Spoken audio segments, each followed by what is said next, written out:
our industry has dealt with, the pool industry in particular has dealt with sort of the ebbs and flows of, is it about form or is it about function? Is it supposed to look good or is it supposed to be functional? And I know that when people think in-ground pool, at least general public, they think hotel pool. Hotel pool typically being concrete with tile. And our industry on the vinyl end has gone through this, creating really exotic, real-looking tile so you can pretend that it's real tile, though it's not. And really the purpose, it's important to understand what the purpose for a tile line in a pool is. It's kind of like that bathtub ring you get in the bathtub if you fill it with water and drain it a few times. You get that scum ring that looks really unattractive. Well, a pool would get that same thing. But if you put a tile line in there, number one, it's easier to clean. Number two, it distracts the eye so you don't see it as much. If you had tile surrounding your bathroom tub, you wouldn't see the scum line quite so much, and you wouldn't think it was as dirty as it is. The pool's the same way. So a tile is a very functional thing. It helps hide that scum line, plus it makes it easier to clean. In vinyl, it's kind of for the same reason, to distract your eye. It doesn't make it any easier to clean.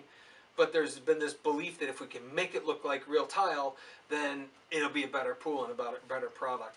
And so we've gone through this over and over. The tile patterns become really real, and then they kind of fade out. Then they become really real, like tile ceramic again, then they go away. Well, in theory, having a vinyl liner pool with real ceramic tile at the top is the best case scenario, because now the vinyl is not exposed to the sun directly. It's exposed underwater, but not above water. And that's why what we've done with our hybrid pools is we use the True Tile system from Latham, which allows us to put real tile. The liner actually attaches to the liner track below water level and seals. It's a great system. But years ago, there was a system where you put the liner all the way in, and there was a track that clipped over it that then you glued the tile to, that kind of did the same thing, but the liner went all the way up and out. It was really cool until it was time to replace a liner. Then you had to figure out how to take this whole thing apart. But the idea was good because it kept the liner from being hit by the sun. With the True Tile system now, we're able to get the longevity out of the liner without worrying about that top surface fading or being attacked by the sun too much. So I don't know that there's a right answer in any of this. This is all of, you're working in the realm of ish. 10 years out of a liner, 15 years out of a liner, ish. We've got some 25-year-old liners that we replace, and sometimes they're really, really good.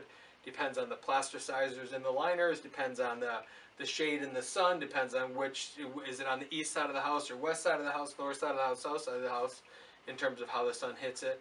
Depends on the climate and the region that you're in. All of those things come into fact. But 10 to 15 years is a really typical length for a liner. Certainly having a tile line makes it look less dirty. Having a pattern makes it look less dirty. Having a real ceramic tile certainly cleans it up even more, and it gives you some extra longevity out of liner. And the real tile is certainly easier to clean. Why